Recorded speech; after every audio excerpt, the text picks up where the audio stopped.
Salam. Bundan önceki videoda şəriət barədə danışdıq. Daha önceki videolarda izləyin. Artıq sayını itirmişəm.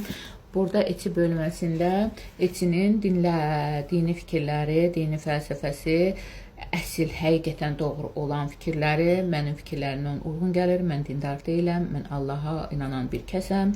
Mən insanları təriqətlərə, irqlərə, millətlərə, dinlərə, sosial mənsubiyyətə bölməyən biriyəm.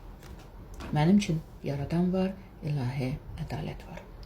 Təriqət insanların bir araya, tarikat deyirlər türklər. Tarikat insanların bir araya toplanıb beyinlərinin yıkandığı və tuhaf olub makinələrə döyüşdürdüyü ilkel topluluqlar gəldi bilgənin aklına. Amma etinin devam edən kəlmələri bilgəyi kendi düşüncələrindən ayırdı. Muhabbətlə geçən ikinci mərtəbədə var oluşun bilgisi ilə coşarsın.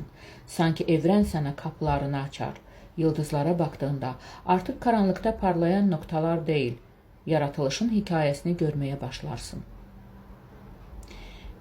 Bilim adamlarını anlatabilmək üçün yüzlərcə kitab yazdığım kuantum algısı, kuantum dedik ki, kvant fizikası.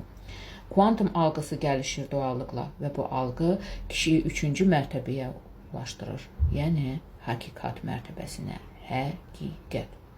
Burada artıq kainatın bir parçası olduğunun farkındasın və için içinə sığmaz halə gəlir. Ruhunu, özünü hiss edərsin. Məndə sığar iki cahan, bəzi mənbələr deyir ki, ikən cahan. Mən bu cahana sığmazam, gövhər ilan məkan mənəm, mən bu məkana sığmazam.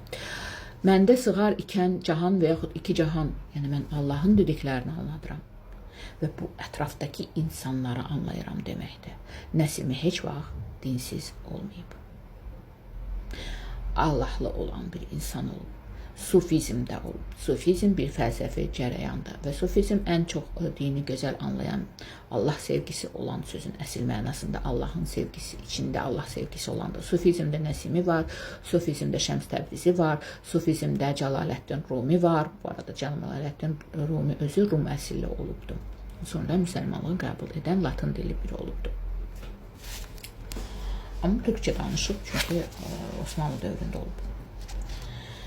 Yəni ki, onsuz da kiminsə nəsə yazması o demək deyil. Məsəl üçün, Sayət Nova Azərbaycanca yazıb, amma Azərbaycan deyil, hayboşdur. Nəsimi farsça yazıb, Füzuli ərəbcə, farsça yazıb. Bu demək deyil ki, onlar Azərbaycanlı deyirlər. Və bir çoxları bundan elə sui-istifadə edirlər, necə ki, Quranda olanları hakimiyyət üçün öz əllərində saxladıqları üçün.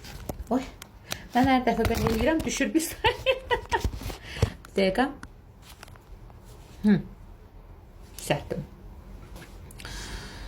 Burada artıq kainatın bir parçası olduğunun farkındasın və için içinə sığmaz halə gəlir. Ruhunu, özünü hiss edərsin. Yəni, həqiqəti anladığın an, həqiqəti dandığın an. Səndə sən yoxsun aslında, səndəki Allahdır, bilirsən. İşte bu yüzden Kur'an-ı Kerim'de de ben sənə şah damarından yakınım der yaradan.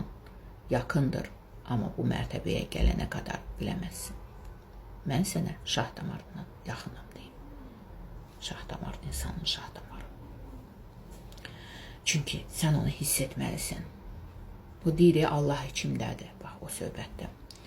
Bilgi əlini kaldırdı, bir anlık araya ehtiyacı var idi. 3 olmuşdu. Şəriət, təriqət və həqiqət. Bəs 4-cü məqam nə idi? Belə baxır bilgi anam.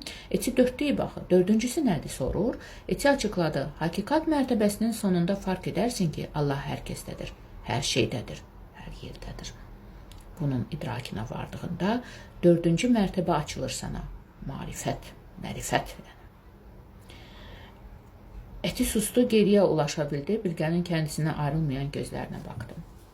Uzun lafın qısası, təməldə hər kəsdə və hər şeydə Allahı görməyən biri hakiki İslamiyyəti anlamamış deməkdir. Və təməldə hər kəsdə, hər yerdə Allahı görən biri isə birinə zarar verdiyində Allahı incitdiyini bilir. Çünki o canı mənə də veriblər, sizə də veriblər. Əgər mən sizi incidirəmsə, demək Allahı incidirəm. Baxın, ana insanı ana ilə ata verir də. Deyir ki, övladın canı yananda ananın da canı yanır, düzdürmü? Allah da bu insaniyyəti yaradıb. Deməli, biz onun övladıyıq, yaratdığıyıq. Bir övlad digər övladını incidəndə necə anaya pis gəlir, bilmir. Axı, övlad arasında seçmək olmur. Düzdür, bəzi atalar var ki, seçir, mənim oğlumun atası kimi, sonra da namaz qılır, oruç tutur. Deyir, məndən yoxdur. Xəstə oğlunu adam yerinə saymır. Vəkil göndərir ki, 50 manata salsın, sonra 270 manatlar göndərməyə başlayır. Güya məni alçaldır, məni yox. Nənəsi cadular eləyir bətində, adam yerinə saymır, oğluna qadağan qoyur. Sonra hicab örtür.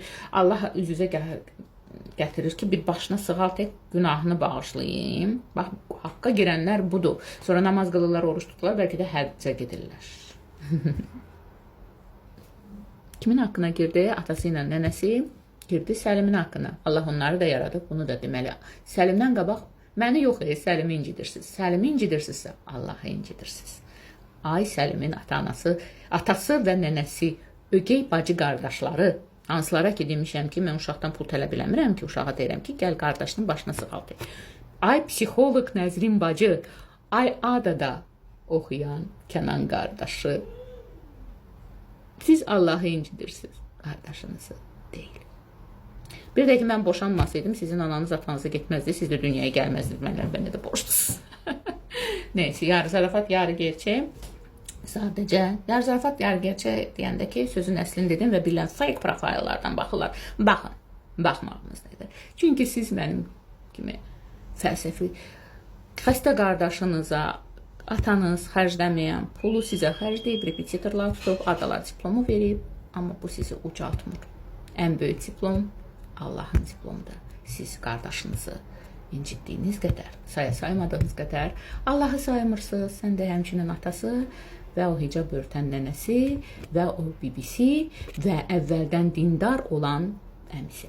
Əmisi, məsəl üçün, mənə qayın kimi yaxşı olur. Qayın kimi aralarında qayın kimi haqqımı halal edə biləcək adam yalnız oğlumun əmisidir. Amma əmi kimi oğlumun haqqını halal etmirəm. O əvvəldən dindar idi. Hangi dindardan? Hansı İslamdan danışırıq biz? Ortada deyim ki, qoy baxırlar, baxsınlar.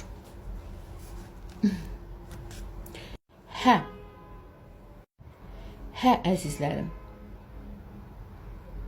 Yəni ki, o uzun lafın qısası, təməldə hər kəsdə və hər yerdə Allahı görməyin biri hakiki İslamiyyəti anlamamış deməkdir. Və təməldə hər kəsə və hər yerdə Allahı görən biri isə birinə zarar verdiyində, yəni birini incitdiyində Allahı incitmək deməkdir. Yəni İslam bugün çoğunun yaşadığı kimi deyil bilgə və bu şu an dünyanın təməl sorunlarından biri və bu qədər muazzam bilgilərlə həyat olmuş bu qudrətin yanlış anlatılması. Anlamıyor musun? Bilmək zorundasın. Çünki ancaq bilirsən, anlarsın və anlamı yutan bu cahilliyi, canlılığı yenə bilirsin. Yəni anladığın an cəhaləti yenə bilərsən.